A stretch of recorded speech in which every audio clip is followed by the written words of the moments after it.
So hello everyone, this is Dr. Prashanth.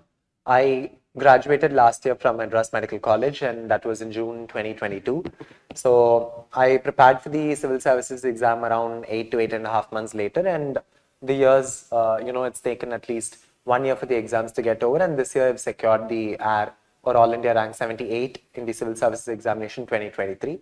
So this was my basic background about the journey through which I've been into the civil services. And as far as my family background is concerned, again, my father passed away at a very young age, and my mom was the only breadwinner basically. And I have done my MBAs, and post that I have got this opportunity to think whether I should pursue the post graduation or whether I should get through to venture a different field. And that is when I felt that the civil services had a better scope. So the diversity that it offers and around 80 to 90 cases a day is what I can probably look up as a doctor. But around 1 million plus can be impacted through the bureaucracy. So that's what I feel I'll be able to be, perform a little better, stretching the scope of my work schedule.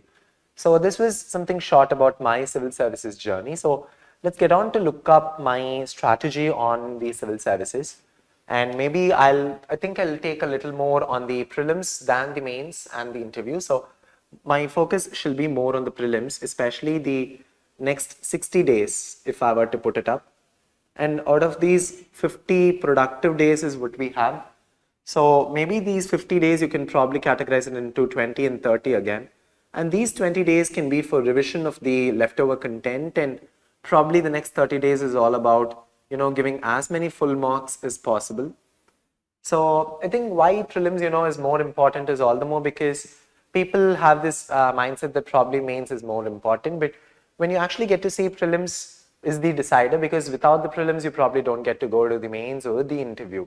So that, makes it even more complicated. And when we actually get to see, that is this case that, some people are really good at the prelims and then, they falter at the mains. While it could be vice versa as well. There are quite a few takers who've done at least 5 to 6 attempts over the prelims, trying to qualify the prelims. And, at the 6th attempt or so, they've been able to crack the prelims, mains, and the interview altogether. So I think, the focus needs to be on prelims. And for me personally, prelims was a nightmare. So I really feel that as veterans, as years pass by, the expertise to clear prelims gets better. While with respect to the mains, it's always a little, on the tougher and the dicey side.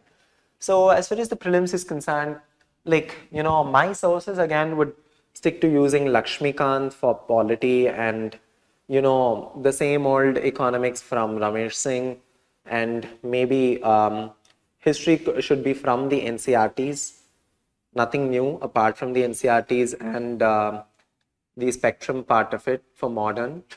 And the focus on current affairs can be any PT 365, edition. So I think covering this from the yearly annual editions is more than enough. And it doesn't require you to do the monthly editions per se, more because that is this point where we easily forget stuff. And it's all about repeated revision.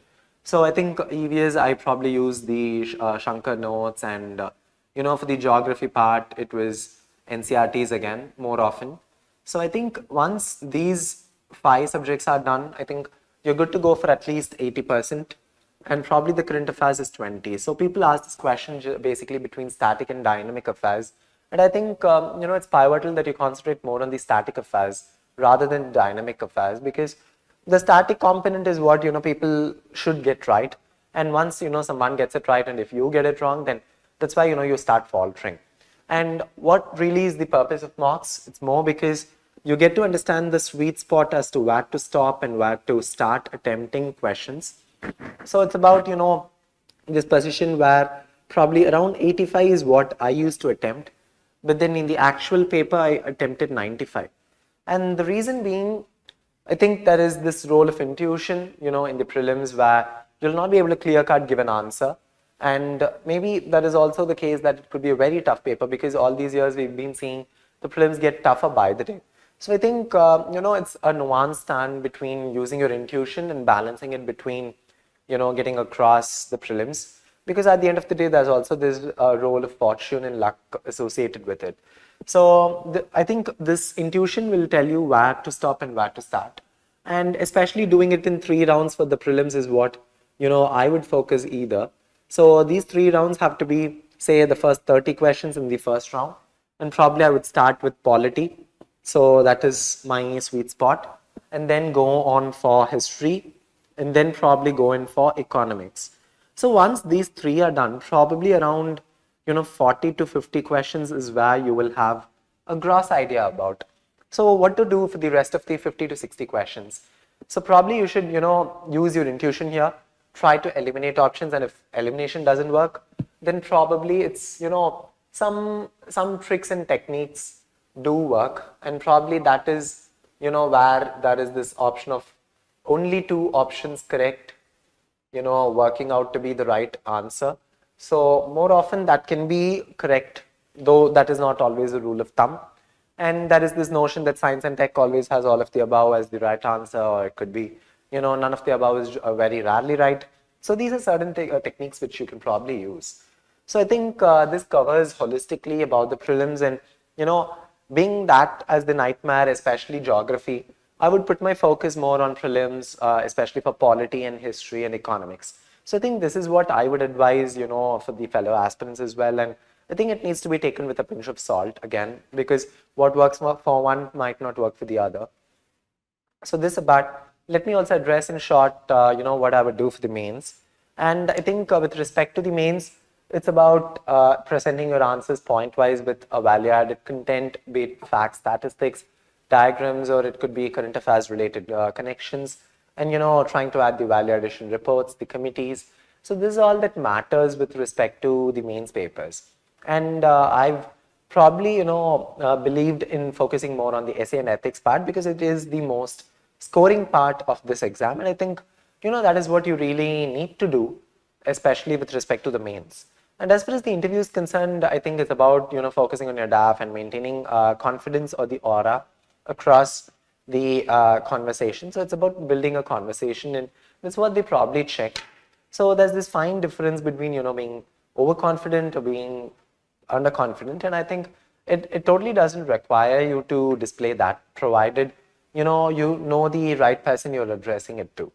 So I think interview is 50% fixed by your CV, the DAF, and that needs to be holistic. And the rest 50% can probably be, nuanced, where you do your talking, and that's why, you especially maintain the confidence in the aura. So I think that is a pretty prominent, especially for the interview. So if you'd ask me as to what differently I'd done in my mains, I think it's probably nothing very different from, the other toppers talk. And in fact, we hear quite a few toppers, telling us more about the prelims and the mains part. But the emphasis on mains is actually a relatively less underplayed situation, I would say, because, there is this fear factor more for the interview. But you really get to understand that the mains is, one arena where things are in your control, and probably, marks are rewarded more often based on what you've written. Like, seldom it is the case that probably, marks go haywire. So I think at the end of the day, it's a matter of 1 year, and throughout this preparation, I think there are 3 C's that I always believe upon, and one would be confidence, conviction, and the courage with which, you take forward things. And I think at the end of the day, it's about, understanding that probably if it's not this attempt, then probably a second attempt or a third attempt, and so on. So I think, that's exactly what matters, and nothing much more beyond that. So, being focused about it is even more pivotal. So consistency, courage, and the conviction.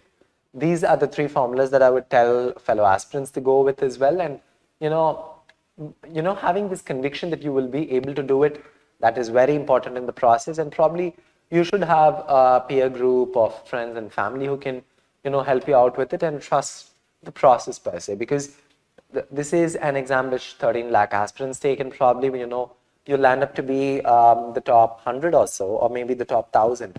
And every one of us, I think, is kind of coveted and blessed in that we've been part of the journey and probably, undergo the transformation. So I think that's what matters at the end of the day. And if there are more questions to take, then thank you for the opportunity.